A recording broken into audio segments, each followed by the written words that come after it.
tó bá ti pé agitation Hausa àbá agitation Igbo lè lè sọ pé kò kù. Èdè tí mo fi ń ṣiṣẹ́ gan èdè Yorùbá ni yóò gbé èbú dáadáa tèmi tí Yorùbá mọ́ gbọ́. Ọmọ Yorùbá sì nìyá ni bàbá mi. Àwọn Afẹ́nifẹ́re wọ́n jẹ́ ẹgbẹ́ Yorùbá. Ìbéèrè ni wá ní pé sí òsọ́dọ̀ ọ̀bẹ ni àwọn àgbàlagbà yìí ló ń sọ̀rọ̀. Ibi tí nǹkan bá bàjẹ́ dé ọ̀dọ́ ni ó pè é fún lọ́la. Mo wá gbàlejò àwọn ẹgbẹ́ Afẹ́nifẹ́re. Afẹ́nifẹ́re National Youth Council Youth Wing. Mo wà lọ́dọ̀ mi lénìí àjọ fẹ́ fọ̀rọ̀ tó ní tó rọrọ̀. Àárín nínú Yorùbá Nation nínú àwọn tó ń pa afẹ́ Yorùbá Nation sẹ́yìn ò fẹ́ bẹ́ẹ̀ ni. Not that àwọn àmbẹ̀ o, the last time tí wọ́n fi arrest Sunday Igboho, the last time Sunday Igboho was arrested, I think I make a very wide consultations to him and to his campaign team. I mean, to his teams. We talked to them, and my last radio and interview on both newspaper advocate for release. We advocate for release, and we support his cause because if you're looking at it, and I would like to support the cause. We support his cause for Yoruba nations. We want to go. We have what it takes to be a nation. What 50 million people with natural resources, human capacity and endorsement we have. We don't have an oil. We have all what it takes. Even if we don't have an oil, we have what it takes to stand as a nation. But to take our ni pé bẹ́ẹ̀ ìṣẹ̀lẹ̀ faramọ́ Yorùbá Nation sáwọn àgbà Afẹ́nifẹ́re náà faramọ́. One way or the other, people that promotion they go by, I don't know, they are coming up to say similar things. You're like our father, Ààrẹ Ọ̀nà Kakanfò, Gani Adams. If you know Yoruba, once about Yoruba, you have to use wisdom, diplomatics, and a very, very technical aspect to do with Yoruba. We are doing Yoruba, we are very intelligent people, and people that they can easily maneuver things, and it takes knowledge and wisdom of God to be able to deal with them. So, personally and optionally and to the Afenifere youth, we 100% Sunday Igboho is our brother, and we believe in what he's fighting for. And he said what he's fighting for is exactly what the God from those states, Rakunakiri, is fighting for today. Why is it among the Southwest governors today, it's only Lagos State who have not been able to implement Amatepo?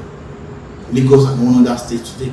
So because all their political interests, because Ashwaju ambition for presidential, he had his ambition, so you don't have to just do the will of the northern part of this country. You understand? Tell about 51 shake, they won't support you. That's why I love this man, Mr. Wike. He's telling that things have to be done right. The Lagos are using diplomatic and political way to handle things. That's why they're not able to implement Amatepo to finish Lagos, this Ambody network of Ambody security networks at their own Amatepo. I will not see an illegal aspect of it that be signed among the 6 Attorney General in Southwest to have a comprehensive comprehensive Amatepo security network that are able to secure the Southwest for us. Ètò túmọ̀ sí pé ẹnu Yorùbá òkú náà nìyẹn. Ṣé political ambition tẹ́ sọ yẹn níbo láwà yọ pamọ́ sí nígbà tẹ́ bá fẹ́ kẹ́nu òkú? Ṣẹ́rí wọn ti àgbẹ̀kò ní sí political ambition mọ́. Until tí everybody bá put in sí personal interest káàgbé lórí national interest mọ́. But we put our personal interest aside. Let's think about the future of the Yoruba, the future of our children, the future of our born children. Think about them, they can be able to have an edge. Today, various KBCs went to Abuja for various contracts. In fact, in the last 6 years, it has been an embarrassment for Yoruba. How many Yoruba really in East, I've been in South, I've been in North, to judge officially to know endorsing bye. Could see because could see. Sharing Sotas Bago, have you seen Sotas Koto? Sọ́tọ̀ àwọn ọmọ bó ṣe ń pàṣẹ lábẹ́nu tó ń sọ́tọ̀ àwọn. Exactly, because Yorùbá àtẹnujẹ wa ni àtẹnujẹ kábíyèsí wa ni, with due respect to them. Ọmọ tí ń bú wọn. No, bú wọn sa no, they're my father àtẹnujẹ ni. They're your father, ẹ̀dẹ̀ ń sàtẹnujẹ. No, we have to let them know the right things, sir. A Kabiyesi, for example, came on to say, "Oh, support anybody from governor." It's uncalled for. We are basing our culture. So people support it until say you are the president. About supporting the kind of president. You mean the Kabiyesi? So the Kabiyesi came on board. Anybody who support for what say of a lot of detail. We have about 4 candidates that. You understand? From a local government, the Kabiyesi came on board. I'm supporting someone from this side. Where we have 2 people from local government and 2 from other side, making 4. All because Finally, say Yorùbá ti ṣe tán láti gbòmìnira. with what happened in the United Nations, I think Buhari have seen it. Even though Buhari go one leg in, one leg out, it's written on the wall that this country, in the next 5 years or 6 years, I think this country is going to break. The next 5 years or 6 years, this country is because the northern part, they are planning something against 23. ọ̀rọ̀ yẹn ní proof ẹ̀ fẹ́ sọ. Was I'm telling you, most of fact, in the next 7-6 years, this country will be past tense. Àwọn kan ti sọ bẹ́ẹ̀ tẹ́lẹ̀ tí country tán ní nǹkan. Because now we are getting this. Kò sẹ́ni tó ń lọ ibì kankan nínú àwọn aṣíwájú yẹn pẹ̀lú interest tẹ̀ sọ lẹ́ẹ̀kan yẹn. Ṣé interest Yorùbá ò sí lẹ́mìí tiwọn rárá ni? Ṣé àìní interest Yorùbá yẹn sáwọn kan ni wọ́n máa ta àwọn ọmọ Yorùbá tí wọ́n bá ń béèrè ẹ̀tọ́ Yorùbá? When the revolution starts, tí a bá lọ in peace, we going in revolution. This country, they have pushed us to the wall. I've seen Yoruba nation reaching to the wall. The next 6 years, this country, it is of the past. They know what they are doing. But 2023 election is a coup against Yoruba and against some part of this country. It's fact and figure that we have. It's fact and figure. The PDP has their own agenda. The APC have their own agenda.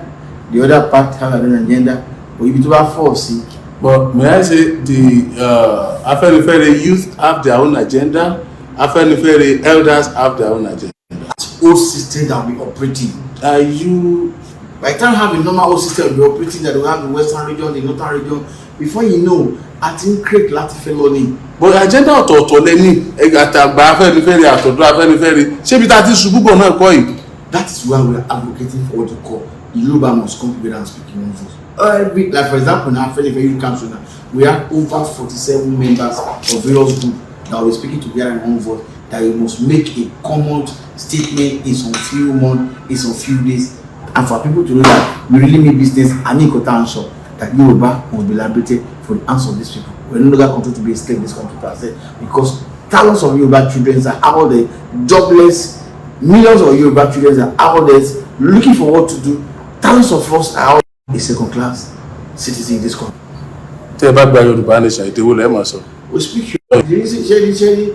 Sherry, I was born, for example, I was born in the free and I speak French a lot. You understand? I speak French a lot. Came back to Nigeria, I have to adopt the system. I have to learn Yoruba. I have to learn my language so that I learn my muscle. It's about Yoruba nation. Okay. I will go back to normal class to know how to write Yoruba. I will teach you Yoruba that time. Thank you very much. Well, let me teach you before the time. It might be late that time. Yeah, I say try. Any some French that. Yeah, it's about me mistake. You man, anyway, better go with me on where I'm going. Well, Yeah, kí lẹ wá ní láti sọ fún gbogbo ọmọ Yorùbá kẹ́ fi yẹn dágbére. Tán jẹ́ ọ̀dọ́. Ìmọ̀ràn mi ní fún gbogbo ọmọ Yorùbá nílé kò ní pé we must vote for a candidate who must restructure this country, take the country back to where it's coming from. Who is that right candidate? The right candidate, we are going to show it through our PVC. Actually, what I mentioned. I will tell you the right candidate. Take this. The northern people. And so my wrong for anybody láti west láti rematch. It's possible. Ẹ̀yin kígbe pé ẹ fà Hausa. Ìgbò ló wọ́n fà Hausa. Hausa náà bá dúró lórí pé Hausa làwọn fẹ́. Àti Yorùbá àti Ìgbò ṣe Hausa. Hausa ti lọ́dún mẹ́jọ rẹ̀ di. Ìbéèrè tí mo béèrè yẹn ni àti Yorùbá àti Ìgbò tẹ́. Tí Hausa bá end up, if Hausa end up win this election, then we continue advocating for Yoruba nation. People continue to be Biafra nation. That's what we are doing. That's our prayer. Let Hausa win. Let them do the magumagu and let Atiku. Ẹ jẹ́ ká gbà pé wọ́n ti ẹ̀ ṣe magumagu ṣùgbọ́n wọ́n win. we continue our agitation for Yoruba nation, and also the people continue. The agitation of that time, I just wait to repay Yoruba win here. Because it is justice. No, not because Yoruba didn't win. But even our government, they knew that it's not their turn. Yes, our constitution stated that. And that is why we said that constitution given to us was a satanic document by some military. Was adopted by every Nigerian. It was not. It was adopted by some few Nigerians. They are not up to 100. They are not up to 50. Oh, there inclusive adoption. Because Yoruba were not want to adopt it. No, they are not regretting. Hausa were not want to adopt it. Igbo were not want to adopt it. They are not regretting. Look at what Papa just said now. He said something some years back. They are regretting. Papa just said that one of the things that he made, the one of the mistake he made, that he did restructure this country. He said so. Papa just says some job as a national as a father. Kofeko back on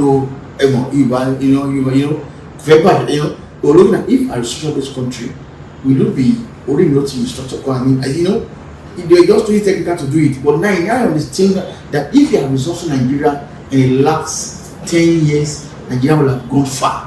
Because of their personal interest. You are not talking. Because of their personal interest. Personal interest. That's why Jonathan look at all Nigerians. Personal interest. That's Jonathan look at it. When did we say Jonathan call Nigeria together? Let us go discuss way forward. Why can't he make use of that comfort before he left? Because he was being deceived and his own personal interest. Personal interest. Forget he was being deceived. Personal interest. For second time. And whose interest is that? It's a personal interest. You know Obasanjo ṣe gbà yẹn. Personal interest. Níbi tí àwọn tí wọ́n wá bá Yorùbá sí pé ẹ̀yin Yorùbá ẹ tẹ̀lé mi o, èmi lókè ọmọ yín ni mí o. Kí ló dé tí wọ́n support agitation Yorùbá? Personal interest. Kí ló dé tí Àmọ̀tẹ́kùn security for Yorùbá ò sí lọ́dọ̀ wọn? Personal interest. No, this is not Hausa, Yorùbá or Igbo. Nigeria is being faced. By personal interest. That's why we are not saying that we must put our personal interest aside and make sure we come together around the table and discuss the way forward, whether for Yoruba and for Nigeria. The people with personal interest, do you think they will allow that you're coming together on the round table and come up with something reasonable? That's what God cannot do, Nigeria brother, sir. That means we have to go back to God now. We need prayer. No, see, God has given us a country, a destiny of our own. We need to decide where we are going. We need to decide where we are going. But on that note, 2023 election will be the last election in this country that Nigeria may have. If otherwise things go the way we don't want it. The way you don't want it, some people want it. Because of their personal interest, that benefit from it. That is it. That is it. They are benefit from it. And that's why we are advocating for, okay, if you want to continue this way, because what you want is different from what your elders want. This same Afenifere, even within the elders, they cannot speak with a voice now. Do you believe that? Because of their personal interest. Personal interest. We the Afenifere national you can. Afenifere elders confronted Afenifere's youth because you gave award to a Yoruba man. Yeah. Why? Personal interest. I'm letting you know that this person deserves to be celebrated. It deserves to be given an award. Because of that, they have to do what they have to. Okay, because of that, when we tackle them, that these people deserve, and we continue to celebrate them. They are doing what is right for the Yoruba, and are speaking against the interests of the Yorubas, and are working for the Yoruba interest. We continue celebrating them. That's why they have to let us go. Because before we formed Afenifere National Youth Council, it was being consulted by all the Yorubas. In fact, we consult over 75 over the Yoruba land. But you have never consulted the elders one. Afenifere. We consulted the elders one. The elders one believe that they have the department of the Youth Council of Afenifere, which is not function. Which is not function. The tables of the office of the Afenifere Youth is not function until we established it. Thank you for watching. If you're new to this channel, consider subscribing so you won't miss out any of our latest video. My name is Aki Anabi. I'm a video director and TV producer of Akomolowe on African Magic. Keep watching DriveTV. olólùfẹ́ DriveTV àti gbogbo ẹ̀yin tí Fẹ́mi Sola ẹ máa wo DriveTV. Keep watching DriveTV. My name is Wole Agba. Taking this time out to tell you all that you keep watching DriveTV. What drive ẹ̀wọ̀ ní ògo ẹ̀? What drive ẹ̀wọ̀ fulfilment? What drive ẹ̀wọ̀ bí tó o bá lọ? Ó ní iṣẹ́ rìn. Ibi ni kò máa wò DriveTV. Thank you, Chloe. DriveTV, driving you around the world.